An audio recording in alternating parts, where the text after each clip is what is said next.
Hi friends, welcome to your channel.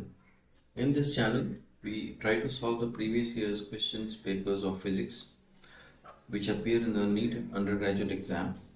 This is also helpful for those appearing for JEE Means. We have solved it in a very user friendly manner so that you can understand and apply these concepts.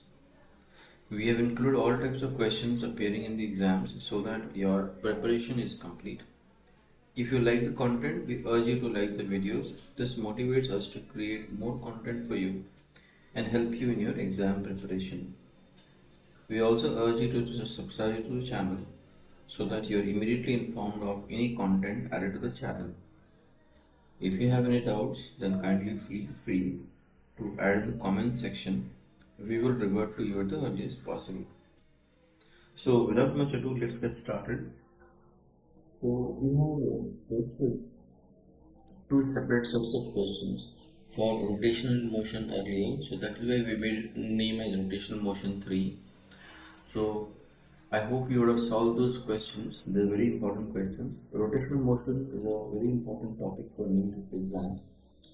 So this is the third set of questions in which we have 12 questions we have posted.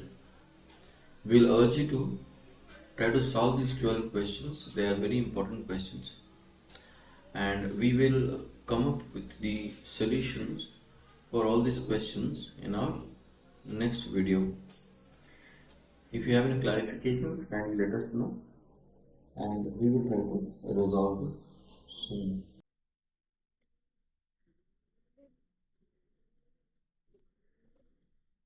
We have also included the key here for your reference when you're solving the problem so that you can tally your solutions. So with this, we will be ending this video. Uh, Please wait for our next video wherein we will solve these questions. Thank you.